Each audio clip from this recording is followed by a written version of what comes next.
जुलाई 2008 को अहमदाबाद और सूरत में 21 बॉम्ब ब्लास्ट हुए और उसमें 56 लोग मारे गए, 200 लोग को इंजरी हुई। इसकी जिम्मेदारी इंडियन मुजाहिदीन ने ली, जो सिमी का एक भाग था।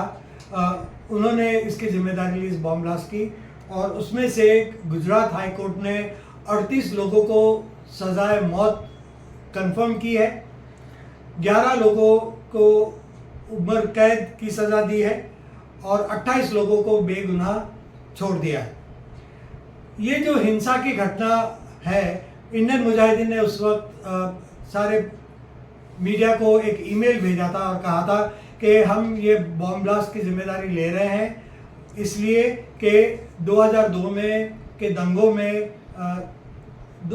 2000 से ज़्यादा लोग मारे गए थे। उस दंगों का बदला लेने के लिए उन्होंने ये बॉम्ब ब्लास्ट किया।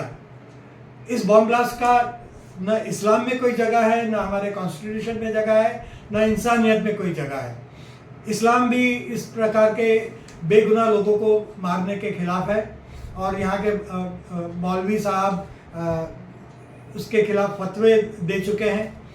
हमारे कानून में तो ये जुर्म है ही, और ये घिनौना कृत्य है। इसकी जितनी टीका की जाए, इसकी जितनी मजम्मत की जाए, उतना कम है।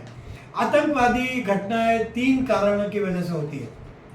एक, बदला लेने की भावना से, कि किसी और जुर्म का बदला हम आतंकवाद और हिंसा से लेते हैं। दंगों का बदला आतंकवाद से लिया जाता है। ये गलत है, पर ये उसकी एक वजह बनती है, उसका एक मोटिवेशन बनता है। दूसरी उसकी वजह होती है कि जब हमको किसी ऑक्यूपेशन से मुक्ति दिलाना है, एक जनता को मुक्त करना है। जैसे भारत एक बार अंग्रेज का गुलाम था, तो मुक्ति के संग्राम में एक तबके ने हिंसक कृतियाँ की।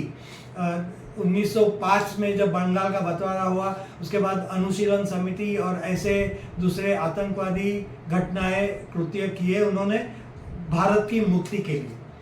तो ये दूसरा उसका कारण होता है। और तीसरा कारण होता है विचारधारा। हिंसक विचारधाराएं होती है, और हिंसक विचारधाराएं आतंकवादी कृत्य करती है। हमें चाहिए कि हम कानून के राज और इंसानियत से रहे, इंसानियत की भावना से रहे, और ये हिंसा का चक्र छोड़कर सभी लोग मिलकर न्याय व्यवस्था स्थापित करें।